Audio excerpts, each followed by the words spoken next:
is the match a lot of people have been waiting for. Stork is up against YoDa. Stork in StarCraft 2 was not impressing anybody for a long time. This is his first moment, his first tournament, and he's got a pretty tough opponent to face. He's going to go up against YoDa. As you can see here, Hydra will face Roro in a Zerg versus Zerg, and the winner will also play a Zerg versus Zerg against Congo. That's very interesting, since my grid says something different. But okay. Well, right now the game that we have is Terran versus Protoss, and the one thing that you already pointed out is that Stork was struggling definitely a little bit in the heart of the Swarm, or still is. And one of the matchups where he really has a tough time is the one against Terran, and he is up against one right now. He's going up against YoDa in our third best of 3 of the day, and it's going to be interesting to see if Stork is going to be able to overcome this weakness of his against the Terran player, who has a pretty solid ratio on this matchup with a 54% win ratio, 24 maps played. YoDa is definitely an experienced opponent to face. Yeah, I mean, he's coming from the up and downs even. It all comes down how much is Stork really prepared here. Exactly. This guy is a huge fan favorite, especially in Korea, from StarCraft 1, but I don't know if he's going to cut it against YoDa, who just has so much experience in StarCraft 2. He's been here since the beginning on one of the most established StarCraft 2 teams, LGIM. Oh, by the way, the bracket was correct. I was a little bit too far ahead already. Oh, okay. I was thinking about this game already and not about the last one. So there are 2 CBCs. But now we are going for the Terran versus Protoss, and this is the bracket half where the 2 players that are going to win today will then possibly face each other in the last round if they're able to go all the way. But right now we're in the first game now, the best of 3 between our Protoss and Terran player, and starting to the top, we have the Terran in red. LGIM YoDa. His teammate not successful, going down to could be losing to Hydra in the last game with a 1-2. Now YoDa wants to make sure that he beats the Protoss at the bottom of the map.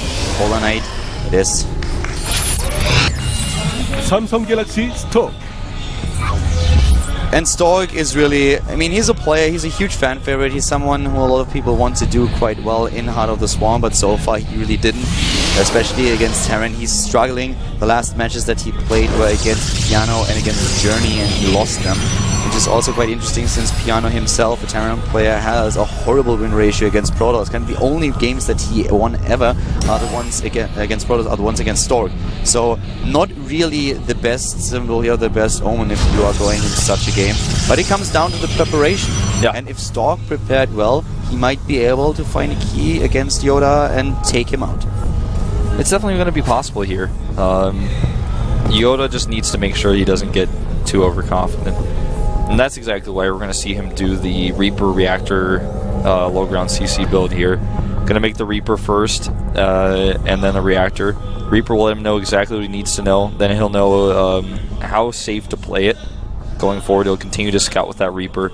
And similarly, Stork is also going to scout early on here and find out that it is in fact that fast expand build coming out. Just one of the safest builds that you can go for. You have all the you all know early on what's going on in your opponent's main base. You're not going to be too much surprised by what is happening. He's actually going to make a Stargate here, I think. We have the probe actually not going into the main base. Yes, it is indeed just hiding up there, and we have the pylon, so he's going to proxy. And we will most likely see an Oracle try to get into the mineral line and do damage. The question is, how smart is YoDa going to play this? Is he going to actually check, or rather, how smart is Stork going to play this? Is he going to make a fake third pylon? Because if he doesn't make a third pylon, I think this is going to be so obvious to YoDa, especially because he has the Reaper. Oh, but we have the opening at this point. He goes straight into the command center as already expected. Big shot of Stork right now. Because of what he's wearing on his jersey. I don't know what it is, but... So the Nexus is building, the reactor is on the way. We will have a couple of Marines pretty soon. In the main base at the bottom right, there was no additional pylon, so at this point the Reaper is already roaming the map and trying to find out if there's something hidden. He has already an inkling that something's going on here. I mean, this is actually like, to be totally frank, I feel this is kind of an elementary mistake. The Reaper didn't even go to the bottom right. He didn't even intend to go there in the first place. He saw with the SCV what he wanted to see, and now he just confirmed it. This is like the most obvious trick in the book, what Stork is doing here.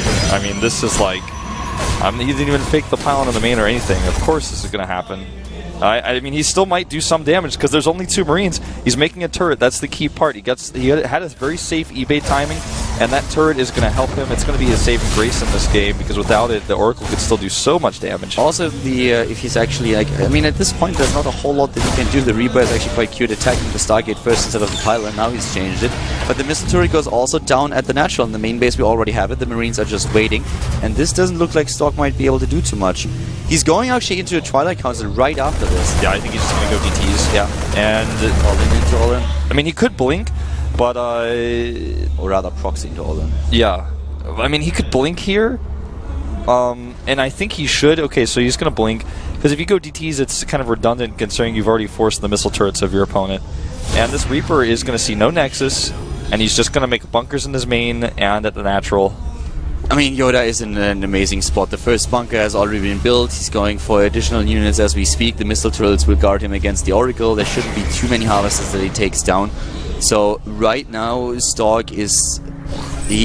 not only is he basically all in, he is definitely on a clock here. 3 gateways, move in. No scouts so far. Maybe at some point the scan from YoDa just going to confirm what's going on, but he's already adding additional bunkers. Stork is basically the clumsy assassin in this game. Everything that he's doing is so obvious. It's still strong, but with the bunkers going down, YoDa should be fine here. I would like to see a 3rd bunker, though, to be honest. Why not be a little bit more safe? I think he's going to do it as soon as the Reaper jumps in. I don't think the Stalker actually saw this. So double bunker at the front. The Reaper is going to try to get into the base. At least try to have a quick glimpse at the natural if there is one. Does not get into the main base, but he saw a couple of Stalkers move out. He scans ahead and he sees what's happening. Yeah, sees the gates, sees also the Twilight. Now we should see additional bunkers. And Marauders are built. Yep, there's the bunker. Marauders, Stim on the way. This should not work for Stork. If he loses the Oracle, then he can't jump into the main anymore. Double bunker even going up in the main base, and I feel that the Stalkers... He doesn't even have enough Stalkers. He doesn't even have enough Stalkers, really, to... The bunkers will finish. Marauders also in there. The Time Warp doesn't hit too much. And maybe cancel one of the bunkers, but... one is cancelled. I think he should wait to fight here. He doesn't have Stim. He's fighting the Stalkers away from the bunker, and not all the Marines in there. Now he finally gets him. But he still has enough. It's 12 Stalkers against 70 Marines and 1 Marauder, and the Marauder count is going to increase really soon. There's another bunker, of course, at the front, but he needs to make sure that he mans the second one. This is actually really nicely controlled by Stork, I will say. Yeah, but the Marauder count is just going up, and with that, I don't think it's going to happen. Well, never underestimate this many Stalkers. Now he's got them in here. As long as he continues to micro them. The game's not over yet. The game's not over yet here, but he needs to micro perfectly. He's not. Now he blinks on top of the army. Blinks on top of the army, and the SCVs have not been pulled. I'm not quite sure about blinking on top of the army there, but he still kills that army. Are there any units at the natural? That's what I'm wondering right now, in those bunkers. For the Terran players getting them in the main base at this point, the Harvester count is actually 17 against 30, but the Mules, of course, are a big issue here. Still 1 base against 2. A couple of additional Stalkers that he currently gets into the picture, but I feel that if YoDa would have just used those units a bit faster, now Stim is done. He had actually units at the I think at the natural, and he put them in too fast. I don't think he realized that how many Stalkers there were. But as is... Well, here's the funny thing. There are Mules, there's 2 command centers, and Stim is done. He still has all of his production, so... It still doesn't matter. I think the game is over, but he doesn't have a Nexus, and he will try to hold on here for a little bit longer. The problem is really we have 10 harvesters against 30, so if you just look at the harvester numbers, then it's like no-brainer, but just look at the income. It's nearly the same, and the SCV count is just going up now, and with the extra mules, there is just no big advantage that Stork currently has in income. The Terran player even pulling ahead of his opponent. Granted, not really in gas, but we have Stim now completed, and with that, I mean, he's trying. He's going to try. There are only 9 Marines. You know, the bunker was salvaged, one of them. Yeah, that was a mistake, I think. I mean, maybe he could pull through here, actually. I think he's going to... I think he's actually going to break through. Yeah. He's getting the rest of the units in. Stim is there. Here come the Marines. Actually, just in time, maybe. Where's the blink micro? There it is. Here we go. Blinking finally. He's pulling through. He pulls through. GG. That was a really weird game, man. I cannot believe that after his proxy was scouted and his Twilight Council was scouted, YoDa still lost. I cannot believe it. YoDa just underestimated his Stalker number. He Yeah. should not have lost that game. He should have. He had the Marines at the natural, he didn't bring them up, and he didn't pull additional SCVs. He had no need to actually keep all the SCVs there. He only had 3 that were repairing the bunker and moving in. He also did not. You know, he engaged underneath the time warp. He could have waited and tried. He was not very enthusiastic about getting the second bunker up. Yeah. He lost the SCV, but he never put a second one on it. He never completed that. He didn't take him seriously. The first time warp was actually quite bad by Stork. It didn't achieve anything for him really, but the second one was much better, and that was the one that really counted. And YoDa, I don't know. I think he had that game. Yeah, I mean, no way Stork is supposed to win that game. Now let's see if he's got any other special tricks planned for Belshire Vestige, because I really want to see what he's got when it comes to going to the late game. We just did not see that. And I still do not know what is on his shirt. I've never seen that pin before. I'm very surprised at this game just now. YoDa, I mean, the decisions when he scouted were perfect. Second bunker at the natural, double bunker down in the main base. But then even when the bunker in the main base, you know, when it finished, he didn't even put units in. He just fought there next to the empty bunker and didn't utilize this at all, especially to save the Marauders. It would have been so crucial.